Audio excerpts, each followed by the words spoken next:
Abani everyone. This is Professor Rahh, Professor Emeritus, California State University of Long Beach, and former city councilman for the city of Compton, former board of trustees for Compton College, and former board of trustees for Compton Unified School District.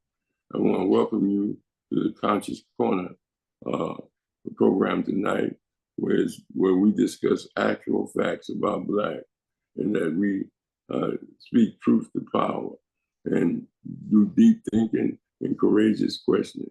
We have with us so far Lynda Shorter out of Florida, and then where they're building that alligator Alcatraz, and we got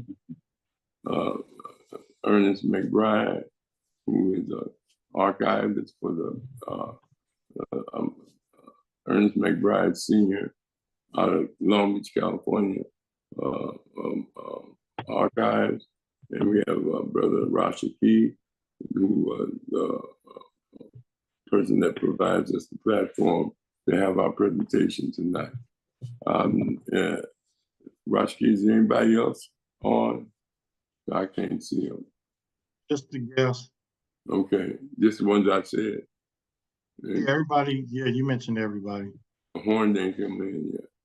No Hood, no. No Hood, okay. So we're gonna get started. We have a very special presentation. All over the world, AI is being used as a weapon and a tool. And sometimes it's also being we have to learn how to use it. Our guest tonight used AI to do some research on the Oklahoma Tulsa massacre, and he's going to present the seriousness of AI and for us to pay attention as African-centered people. And as Ernest McBride brought up, that one of his granddaughters are very upset about Trump. And as it looks more closer and closer, what you would call the deportation or depopulation of people of color. And that's very important. You know, and they're using AI themselves to perfect their deportation of Latinos. And most Blacks think that it's just Latinos, but they forget about the Haitians, they forget about the Sudanese from Sudan, the Africans that's over here, and they forget about the fact that we have Afro-Latinos, because there's a new surge in marrying African Americans and Latinos, and they're having babies, and so we're going to let Brother Omari Bakari, who is a longtime activist, journalist, multi-talented, just like Imhotep. He does so many different things. There's so many, and he's a genius. Graduate from Howard University. He worked with Ted Hayes in the homeless situation in Los Angeles. He worked with me in the Compton politics. He started the Black Compton Journal. That was a newspaper. He's just a multi-talented brother, and we just want to thank him for coming on. And so, Brother Omari, you can take off and make your presentation. Thank you. So, good evening, everyone. Normally I'm online from Inglewood, California, but today I'm with my brother and sister. We took a trip down to Tallahatchie, Mississippi, where both of our parents are from. We came down for a wedding and just to hang out with some family members. The problem is we're in the backwoods of Mississippi, and there's no internet access. So I thank Professor Rahh for calling me and getting in touch with Rigo so they can send me the call-in number. After, I think it was last week, a presentation, or the week before, the brother came on and talked about AI, and he made a real good presentation because he talked about some things that I was totally unaware of. I had no idea the kids were engaged with AI to the degree that he explained, with the apps and the bots, and really using AI as a replacement for human engagement. My experience with AI goes all the way back to 2013.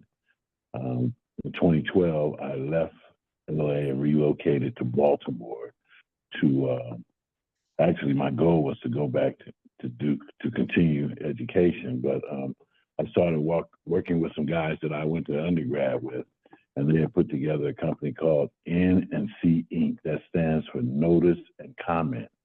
What they did was put together a platform where entities could now post their public notices online as opposed to posting them on a newspaper where they're typically posted. And then you can respond to those public notices online through some type of messaging platform. Well, that project got the attention of IBM Federal, who at the time was creating an ecosystem to figure out ways to use IBM Watson. Watson became IBM's sole effort. They quit making computers, word processors, and they got involved with developing Watson. They wanted Watson to be their one product that they made money off of. Now, Watson was the first AI machine introduced to the public. If you go on YouTube, you can pull up videos where Watson was a contestant on Jeopardy. The first time it was a contestant, it just got waxed. The two human contestants beat it real bad. IBM went back to the drawing board, retooled it, and they got on Jeopardy again. And this time, Watson just outperformed everybody. So they created this ecosystem to involve small tech companies to figure out ways to commercialize the use for IBM Watson. So we got their attention with our big day. We won the Big Data Innovation Award at the White House in 2013. And at that event, we got the attention of IBM Federal. So they gave us an opportunity to apply for their ecosystem. And we did. We were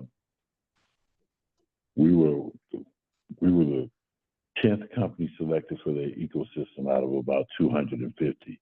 And so what we began doing is working on a project to modernize the regulatory process for the federal government. And what we use AI to go through the whole rule changing process, like 28 steps that the government had to go through to change a rule in the federal system. So we automated that entire process using IBM Watson. We were the first one to actually commercialize the use for it. But at the time, IBM priced us out of the market. They wanted the federal government to give them $10 million for the license. Now the product had not been vetted, so it was kind of absurd to think that the government would spend that kind of money for something that had not been proven to work. So I think shortly after that, Obama turned out and the Trump administration took over. We were about to approach the Trump administration, and we just didn't think it would be a good idea to turn that technology over to them. So what IBM did with the technology was retooled it and started using it to analyze data in the NFL. And kind of broke our heart because we didn't make a penny off of that project. So I left that project. In 2015, I started DIPS Technology. And we were real excited about integrating artificial intelligence with blockchain technology, which was brand new at the time. Cryptocurrency was about to take off. Everybody was excited about how much money was being made off of Bitcoin. So we set out to start building blockchains and using AI to develop it. And what we ended up doing, we created a blockchain technology for the cannabis industry. And then we also created a blockchain technology to trade natural resources from one African government to another African government, called the African Trade Blockchain. They got a couple of guys looking at investing in that project today as we speak. But the big piece that we attempted to do in Africa, well, what we wanted to do with the AI was use it to benefit Black people all over the world. And what we learned from dealing with Watson is that in the AI machine process, it's so new that the developers of AI are depending on consumers and users to further develop and teach AI by allowing them to prompt the technology for information and to train the AI to gather information. So now they have a tremendous amount of AI platforms available, everything from ChatGPT to Gemini to DeepSeek, and the most recent one that has came out is called Manus. And each one of these platforms do something a little different, you know, but the process of training the technology is to constantly ask a question and insert information. Early on, there were some issues about the technology being culturally insensitive, and that was true coming out the gate because there were no Black people and brown people working with this technology. It was primarily white folks and Asians that were developing the technology.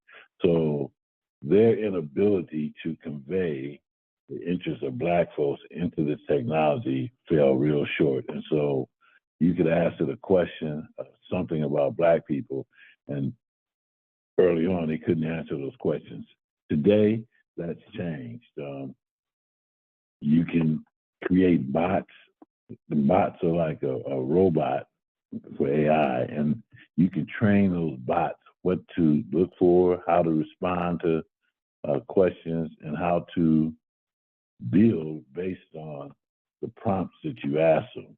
And so that's kind of what we do. So more recently, when I shared it with Professor Rahh, I don't know if I had a chance to email it to you before I left, but a friend of mine who was a member of the Black Panther Party back in the day, and he worked with the Black Panther newspaper, is actually the person that got me involved in newspaper publishing. He wrote a series of 20 articles detailing atrocities committed against Black people since slavery. And so I took each one of those articles and I ingested it into ChatGPT. And I asked ChatGPT to review those articles and come up with a fair plan for reparations that included finding people who were affected by it, determining what the damage and the value of that damage was, and determining what, because of the atrocity, how could it be rectified with healthcare, education, or some type of real estate acquisition or a monetary reparation. And so for each one of those atrocities, ChatGPT gave a different solution, which I thought was kind of amazing, because now we were taking the technology and using it to within minutes what it has taken some of these advocates and organizations years to compile information and come up with reparation solutions for Black people.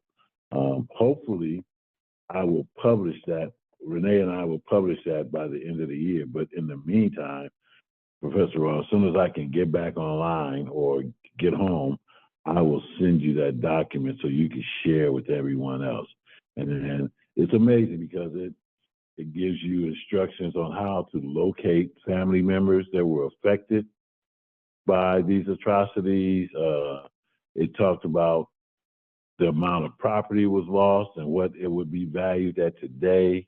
It was really amazing, the information that it provided in terms of coming up with a reparations solution. So the next thing we did with it, earlier this year, I participated in an online conference from Tanzania on the energy crisis in Africa. And that was interesting because, first of all, Africa has been literally left in the dark by the colonizers who decided to divide up the continent from the Berlin Conference.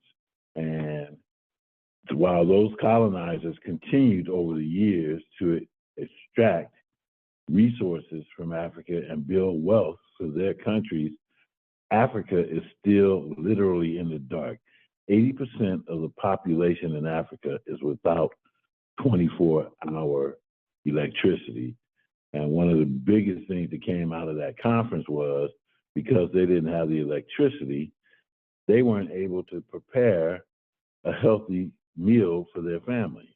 You know, you never really think about how electricity affects people because we have access to so much of it here.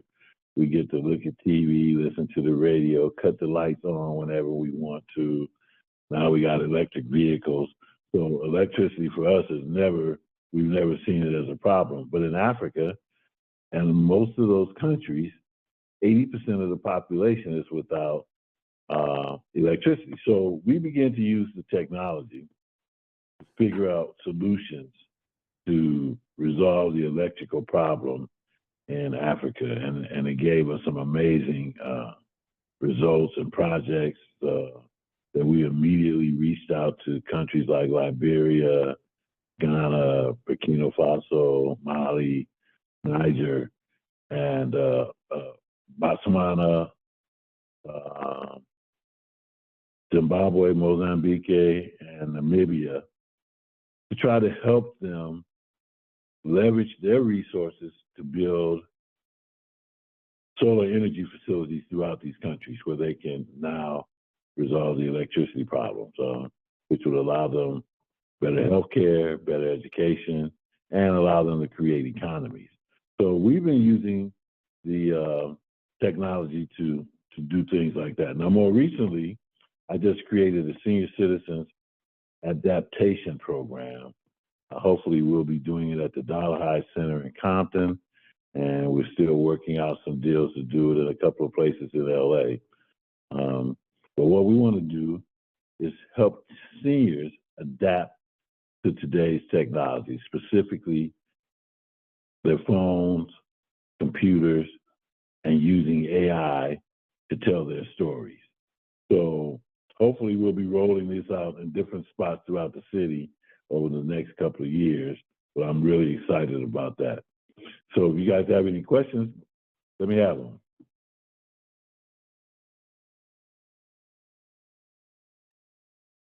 Pastor Rahh, are you there? You gotta unmute. Yeah, I'm here. Okay. I'm sorry. I gotta get the camera. Brother Greg, you know,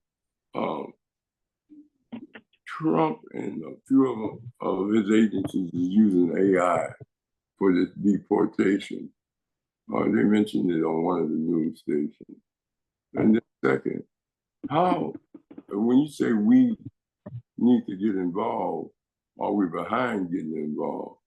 What do you think are the challenges that we have as far as getting involved to use it to help us understand what's going on? I mean, can we ask the question, how far is the deportations going to go? Because they're talking about getting rid of bad people or getting rid of people that's a natural citizen and things of this nature. Can we go to one of those platforms and ask, you know, how far, because the German Jews, white German Jews didn't believe, middle class, didn't believe Hitler was going to come after him. And everybody know that Trump family is a part of the Nazis out of Germany. I mean, his daddy immigrated from Germany. And can we ask AI, are they using Nazi tactics? Because many African Americans think they just getting Latinos and ain't gonna come after them, even though they're deporting Afro, Haitians and Sudanese and Africans from different countries. How do you see that? So that's like creating a prompt for a prediction. And I think that if we wanted to query how the federal government is using it and in a way that we can predict what their moves are, we need to try to identify which AI platform they're using and to try to find out what the criteria that they're setting, the parameters that they're setting for these ICE arrests and raids. I do think you can use technology to develop a strategy to defend yourself in these situations, whether it's a legal strategy or whether it's an organized strategy to defend yourself. But yeah, I definitely believe that AI can be used to counter anything that any entity is using it for. If the federal government is using it to weaponize their efforts, then the public can also use it to defend their efforts. Well, you know what happened? Well, then that is what they use in AI. AI includes not just platforms on the computer, but it also involves technology, such as robots and various forms of technology to take human employment out, period. And what they're doing, Trump said that in his administration said, after getting pressure from some of the economic people, they haven't developed the AI technology to pick the tomatoes or to clean the rooms yet. Service, he said, farmers and service. But the other Latinos that are working in refineries and factories and stuff, and they're raiding factories and things of this nature. That's a way of saying that in the future, humans will not be needed because AI will be taken. That's true. And you can see that in all the new cars are integrating AI.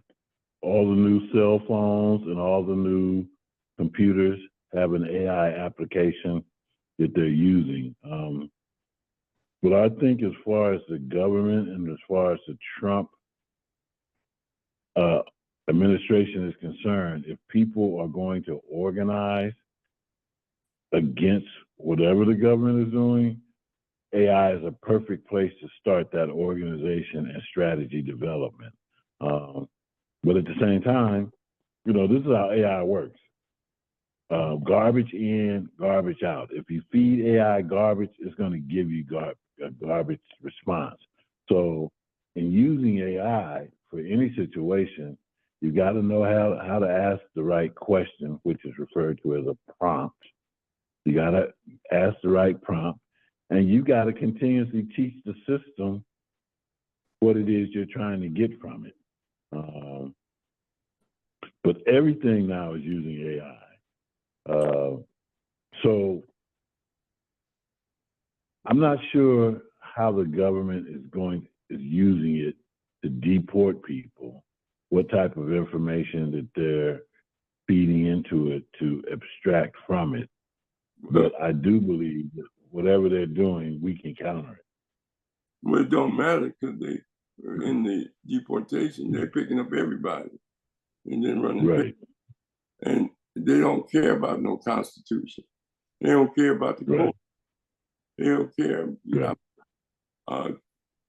When you control this, when the Supreme Court, Congress, and the Senate, and the military is under your power, you're a dictator. I don't care what. Yes. And they're using AI to identify companies and places. They call you, like they was upset about Musk going in the Treasury and getting all that information from IRS and other places, that Doge thing. Now, Trump them are going in and getting information from corporations and getting information from various places. After they get through rounding them up on the streets, they can use AI according to the strategy to identify places where undocumented people are working, because they give out the and many of these companies are going to start working with it. Many of these companies like Home Depot, everybody's upset about them raiding Home Depot, but you didn't get one statement from Home Depot. Is that right, Ernest? I mean, they didn't get one cent. They never defended it. And I'm just saying that the use of AI as a weapon to get rid of us, to deport, because they're already talking about deporting 5,000 people to Florida, where Lynda is, and what they call alligator Alcatraz. But they can turn any place out in the wilderness, and then they're shipping people to foreign countries. And so I'm just saying that AI is artificial intelligence. If they can use it to attack us, we have to use it to defend us. And I was just thinking how when you build those platforms, because they say most of the people that's typing information, they had it on 60 Minutes, are in Africa. That's providing the information into AI. If you go look at 60 Minutes last week, this past Sunday, they had a special where companies were using Africans to type the information into the AI platform. I don't know if anybody saw that. No, I'm gonna pull it up and watch it. No, I haven't seen it, but the brother was saying earlier about the garbage in, garbage out. The AI has built-in racial bias. The white people are putting the information in, and they're putting their biases in, and so it's going to be biased against us, especially in the higher levels in our government. Like black faces, for instance. Black faces getting picked up by AI, and AI is not able to tell the difference between one black face and the other because of the input and the bias of the people that are putting it in. When they talk about people who are on welfare, receiving some type of aid, artificial intelligence is saying black folks because that's what white people are putting in. That's what it sees. When it talks about high crime, it sees black people. You're right. They're using it against us. And unless we get in on it and start putting in more objective data, they're going to be successful with getting us out. And even when the AI will show you the two different pictures, and it's obvious that they're two different people. If that person is innocent and obviously innocent, the cops are still going to take them in. So they're using it, and then they're using their own biases to use it against us.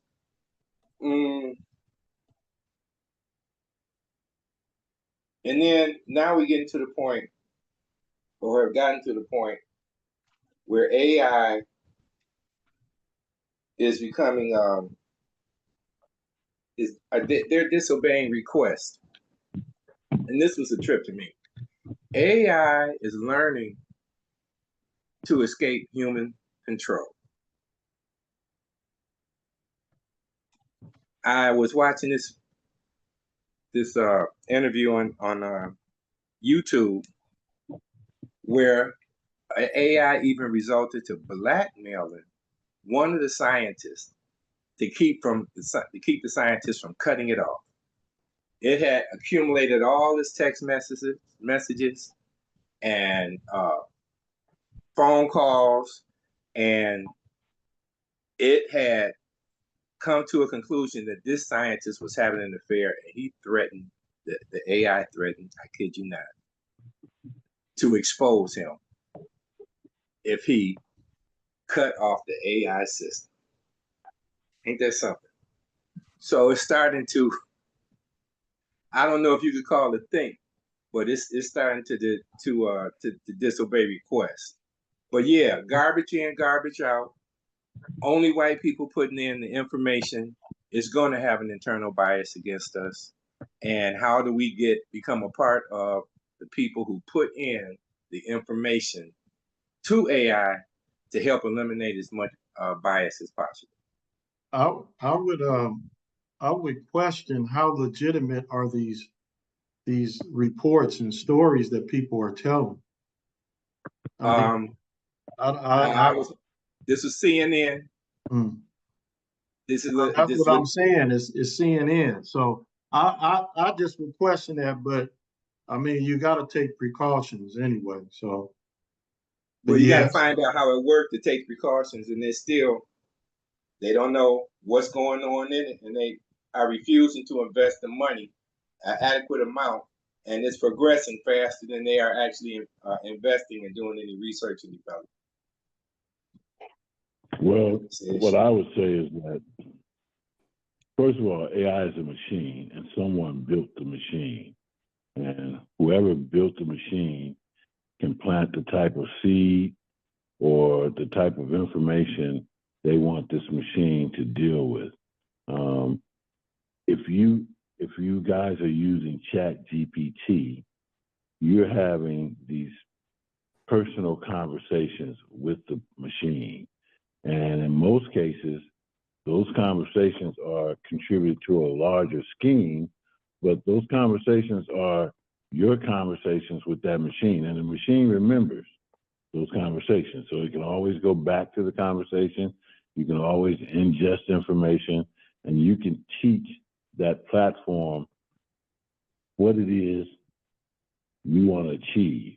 Now, there was a book called Unmasking AI by this sister called Joy Bulamawini, and she talked about the cultural biases involved with AI. But my argument is that these are reasons why we have to get engaged. We have to adapt the usage, and then hopefully some of our younger brothers and sisters will begin building their own AI platforms to serve our purposes too.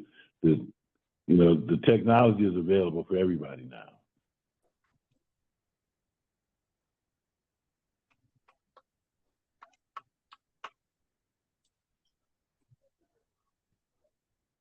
Where do we go to learn to use this technology?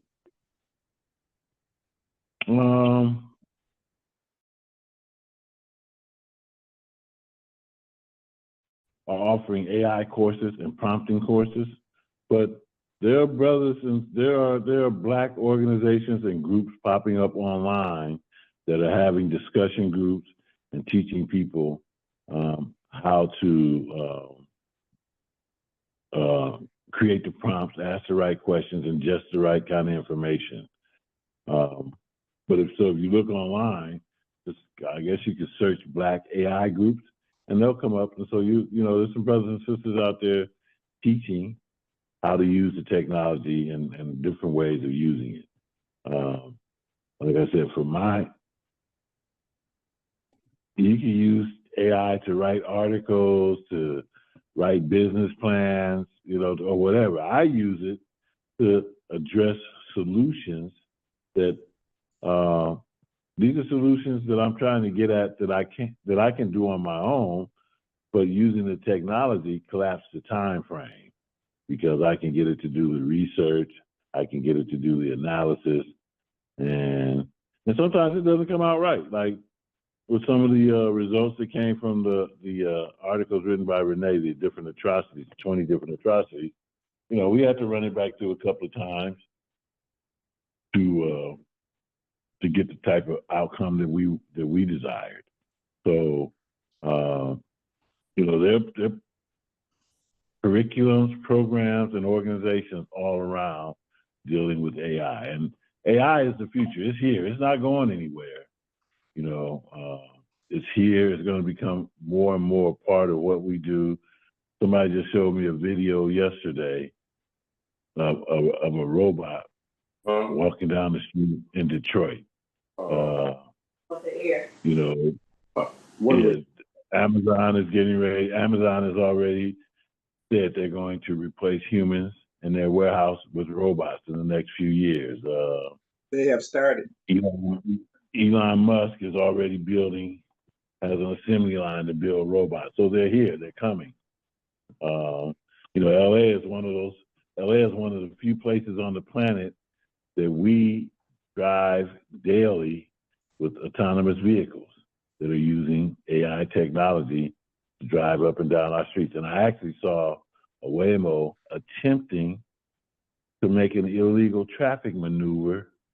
And I guess the traffic wouldn't let up after a while, so it got back on course and went down. It was trying to make a U-turn on Sepulveda just south of Centinela across a double set of double yellow lines, and they realized they couldn't do it because of the ongoing traffic and kept going. I sat there and watched the whole thing. I was like, wow, that autonomous vehicle was actually trying to break the law. And if you've driven around a Waymo vehicle, they'll cut you off in traffic. And this is technology. So I haven't heard of an incident where the AI technology has, you know, tried to take over the owner or the scientist like the gentleman just explained, but I can see that happening. You said earlier that AI helps you do a process. It quickens the process. It helps you get there quicker. But you also said you knew the process and know how to use the process and know protocol, know how to use it. Yes. Are we succeeding generations getting slower and slower because machines are doing the thinking for us and for our young people? Like, say, for instance, some young people don't know how to use an analog clock. Most young people don't know how to drive a standard stick shift. Cursive writing, and now here we are, a machine actually doing the thinking, writing papers and that sort of thing. Is this going to contribute or further? Is it going to contribute further to the dumbing down of America or the world? I'm not sure.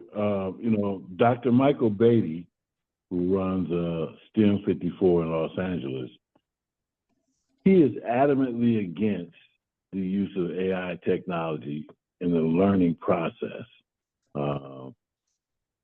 Dr. Beatty did a study on the LA Unified School District, math scores and reading scores, and he looked at how much money the school district allocated and how much money was actually used to benefit the students. And then what he came up with was only about 5% of those funds were used to benefit the students. The rest of it went towards staff, administration, teachers, and friends. But you know, the guy that was on a couple of weeks ago that talked about the AI apps that the students are involved in, I can see that being a problem, particularly if these kids are allowing these apps to influence their decisions. On the other side of the coin, I can see where AI can benefit a student in the classroom and a teacher in the classroom. You can use, so the guys that I started working with in Baltimore, they've been using AI to develop individual learning plans for students that have learning disabilities. And so they can have a classroom of 30 kids with a learning disability in a classroom, and they can use AI to tailor an individual learning plan for each one of them that the teacher gets to make sure that they administer in the classroom. So in that way, I see how AI could benefit the learning experience. But at the same time, as that gentleman was explaining a couple of weeks ago on the podcast, there is a danger and a risk at how some of the developers are building these platforms, because he was not only saying that they're using the technology to influence the students, they're using the technology to gather information and data and learn how these students are behaving and to make money off of. So that's a problem for me. How do we fix that? I'm not sure, because you got these developers out here who are just doing things for money. And if it's about influencing, helping children make bad decisions to spend more money, I get what they're trying to do. But for us, it's a problem, because one of the things that Dr. Beatty showed is that when it comes to math and reading, Black children perform worse than all the other students across the board, across the country. I don't know if I answered your question, but it could be a problem. Yes, it is going to be a problem, especially when they're pointing to Black people, and Black people are going to be affected first, Black and brown people with these jobs, especially the ones who, You know, the first thing the European does is weaponize everything. Yeah. Now, when he created, when the rope came in, they used it to hang people. Supposedly help with horses and doing all other stuff. When they got gas, they created the gas chamber. When they got electricity, they created the electric chair. When they got black powder from the Chinese, they created the gun. They got bombs, which are chemical warfare. So he's going to weaponize AI to keep white people in power. And that's what Trump, that's why so many white people are quiet and voted him back in, regardless of all his power, because he's talking white supremacy and white nationalism. And the courts are in on it, Congress and Senate is in on it. So this technology, I know people don't believe it because they watch these TV shows where they always going after the good guy and talk moral stuff on TV. But in life, they've been using AI from the standpoint of drones. Drones are AI. You understand? Yeah. You know, all this technology is AI. And it's not about just jobs and getting people off of work. It's about them using it for power. I mean, how you build a 30,000 pound bomb and drop it on people? Then come up with some artificial borders saying this property is mine and when it belongs to the Native American. You know, that's the only person. He didn't have no. I mean, I think we have to start thinking about our ability. Our scientists have to become conscious. Most of them are indoctrinated into the system and they're helping with their own genocide or abuse by creating things for the Europeans. You see what I'm saying? I mean, when it comes to William Hale, a black man, created open heart surgery. But there are hospitals that wouldn't even operate on black people. You understand? So we have to start thinking consciously. But it's hard because most black people love in America. Many of them love this country. And, you know, let me give you an example. If you saw on the news, these Mexicans, Latinos, their daddy got beat by the police, and they were in the Marines. Are you following me? Yes. Yeah. Did y'all Yes. that? Y'all see that on the news? He exported. I mean, ICE got him. Got their daddy. Yeah, and they never criticized America. The sons, you know, they said we love this country. Our daddy taught us to give back. Didn't they say that? Yeah. Okay, all right. So do the black people that they best to come in here from all the different. They carefully vest them to make sure they're not going to be progressive and revolutionary. Yeah. So in South Africa, during the apartheid system, close to 70 to 80% of the military that was enforcing apartheid laws were black, were Africans. How did you do this research? And you got, you know, you'd be surprised of the collaborators, but eventually they're gonna get the collaborators because they're gonna think they're safe. Like you see, what's that brother that was a senator, married a white girl recently, and Trump ain't even mentioned him no more. It was a senator. I can't think of his name right now. Was it Walker, the guy down in South Carolina? No. He's a popular name. You know, he was Tim Scott. Tim Scott. I think Tim Scott's a white boy. I'm not sure, but there are black people that even that congressman in Florida that Trump don't have none of them in his administration. You understand? But Right. they collaborated with him and supported him. And they got a brother, I mean, this alligator, who could come up with Alcatraz alligator?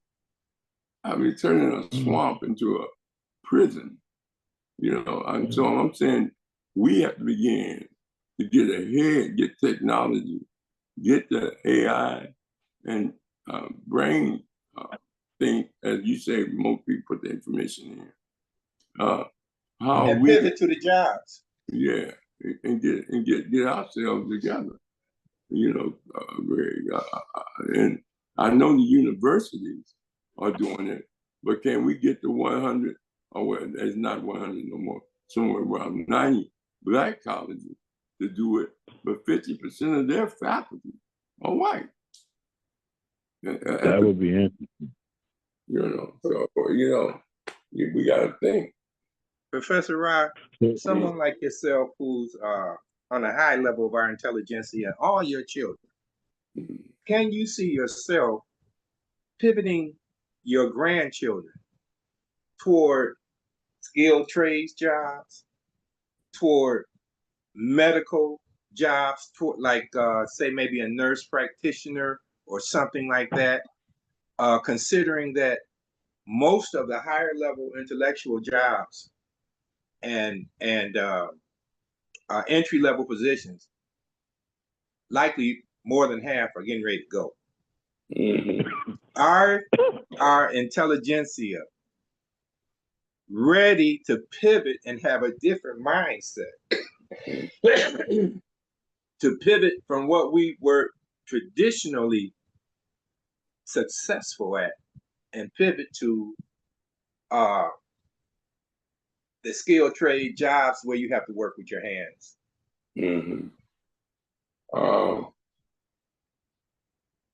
It's a challenge because today kids, youth are being indoctrinated so much that they don't even listen to, many of them now listen to their elders, even the conscious people kids, you understand? Because that's what you were talking about when you came on, the addiction to AI by young people. But that addiction is not coming from them listening to black platforms that haven't even been developed yet, or conscious black forms. I mean, we got one right here. But, you know, trying to get people to sit and learn who think they know it all already and think because they black, they know black. And because they see interracial relationships that white folks ain't gonna do it. Because we got black people in the military and we got black people that's in CIA and in FBI and things of this nature. But those are so small, they can easily wipe them out. You understand? Now the ones that's in the army, they indoctrinated, man. You know, and that when Ayatollah kidnapped them American soldiers back in the 70s and kept them 200 days, many of them converted to Islam. Many of them came on TV and denounced what America was doing to the Muslims and the Arabs and things of that nature. And then when they were freed, the first thing America said, we got to take them. Men had grown beards and just was talking, you know, liberation talk for the Muslims. So when they were freed, America said we got to take them to the hospital, and then we got to get them to a process of reprogramming them. And the next time you saw them, they were clean shaven. They wasn't talking about no Islam. They were talking about, hey, you know, they're soldiers again. They put them back in their uniform and marched them on TV. And they were talking about, you know, the need for them to stand up for America. I'm just telling you how the propaganda in the mind. Now, it's not impossible for us to struggle. You understand? But we have to begin to think about it. You know, how can we reach people through these platforms and get them engaged in consciousness? Like we always say, you may not be at war, but you're definitely in a war. You understand? Climate change, people don't realize. When they said, got rid of all the regulations in California, they just said, drill, baby, drill. It was the climate that killed the dinosaurs. It was the climate change. And, you know, they couldn't survive. They didn't wipe out the dinosaur or things of this nature. Climate change. And climate change can wipe out human beings and things of that nature. So, but they don't care. These are people who think they're God. You understand? You know, that's what the last poet said. The white man got a God complex. Y'all remember that? Yeah. Right. So here's a question that I asked the other day. I was sitting out in the middle of the country. All our guys right next to me fixing a fence. And so I began asking questions about the cattle, who owned them, the relationship the owner had with the landowner. That was white. He was very pleasant, but he looked like the same kind of guy that would hang me. So I came back in and I asked ChatGPT, what type of white person in the United States most dislikes African Americans? And the response was, that's a complex and sensitive question, but it's also important for understanding patterns of racism and social division in the U.S. If you're asking from a sociological perspective, based on data and research, the answer isn't about individual personalities, but rather about patterns tied to ideology, region, education, economic status, and political identity.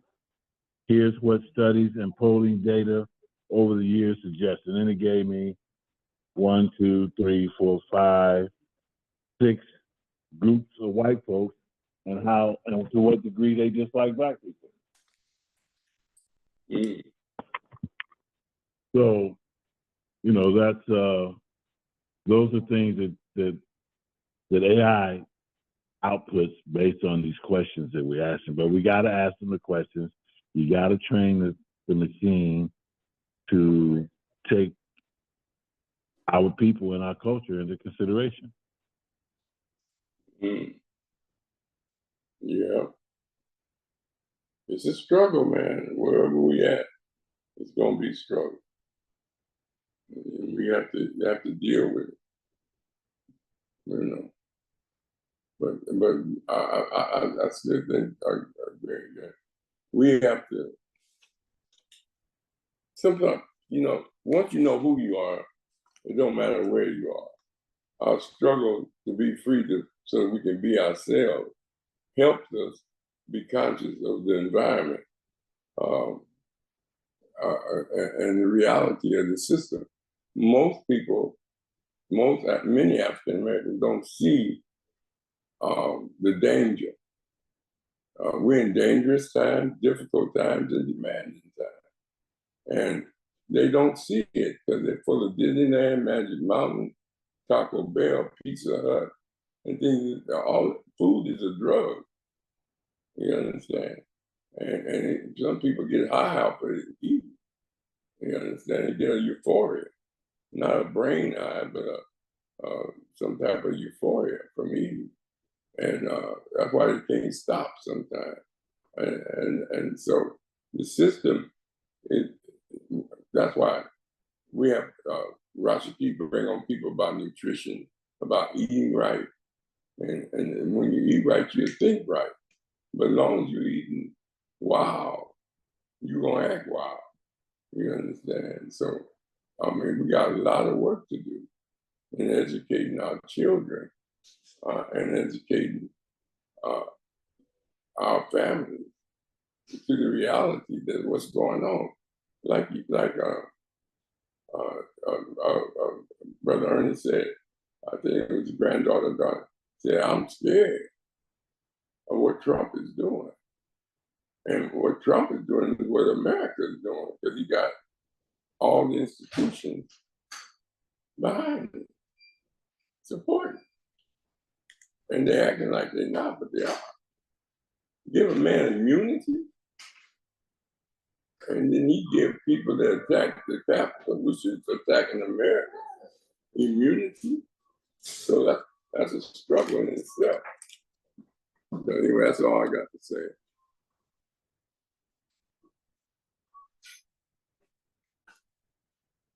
Rashaki? Yes. Yeah. Anybody have any other questions, you can sign off.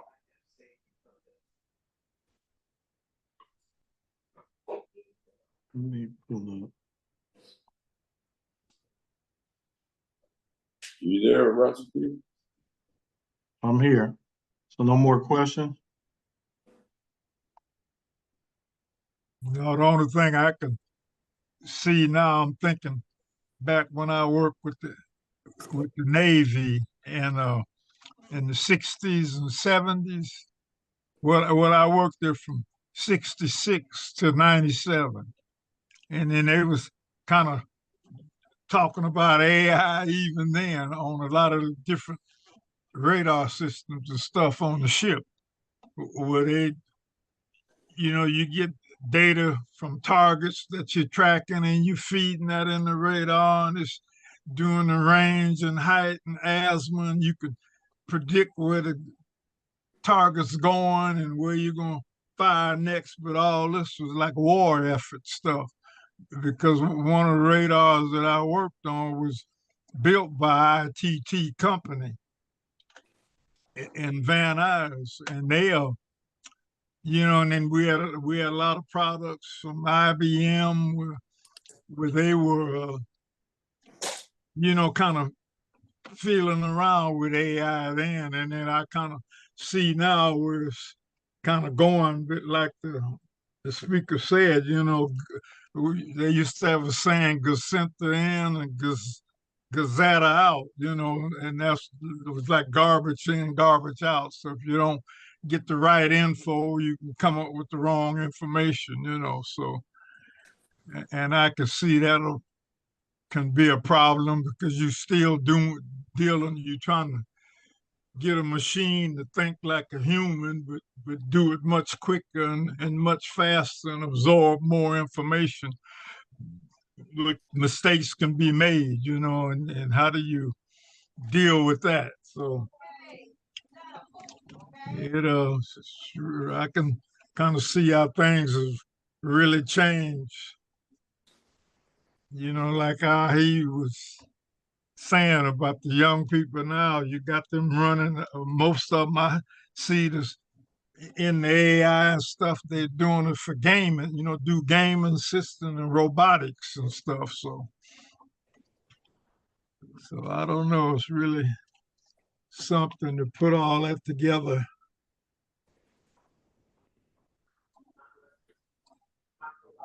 You're right. Mm-hmm. Makes me really concerned for the young people. It's just really, Yeah. it's just really kind of scary for them. All the jobs that are going to be taken, having to pivot out of your current mindset and get to another mindset to come back. And most of the young people, they want to they don't want to work with their hands, and that's what it's going to really take to make sure that you're employed. So it's scary.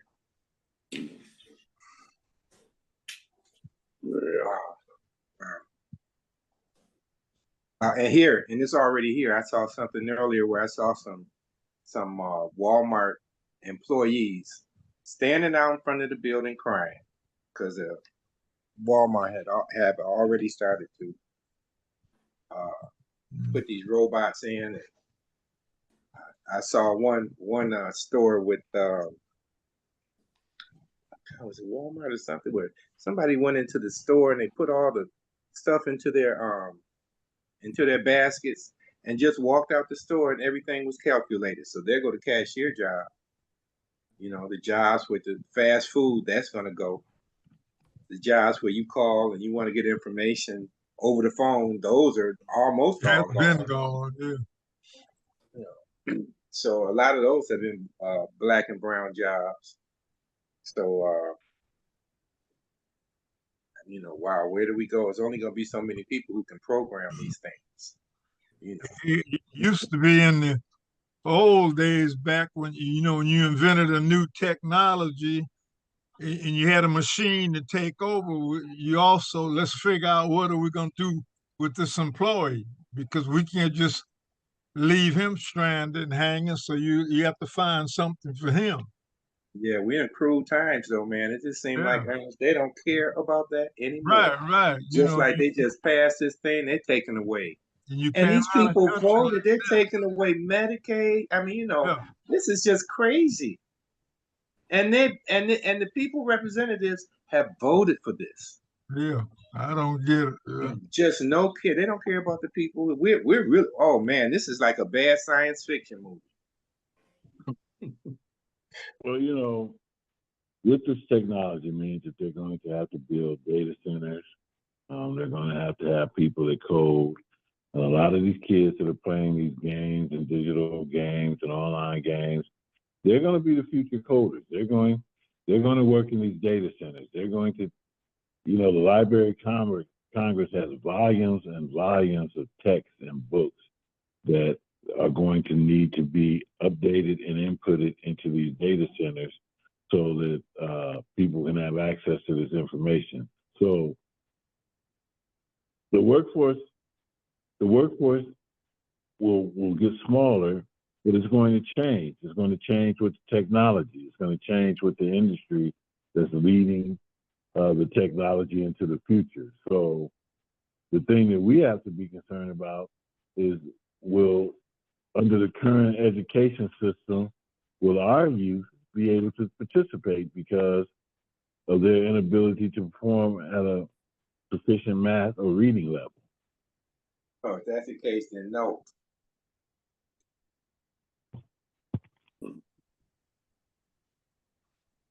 Because in India, you got youth by the thousands that are coding. They'll be replacing a lot of these people. Yeah, in addition to the robots and the automated technology. So we we got to move away from the fear to get engaged so we can participate and become front runners and leaders in the industry. You got to push. It's got to be an immediate push, though. It has to be an immediate push. And this bureaucracy and everything else, it seems like they do everything to slow it down and to take the money away from those type of projects.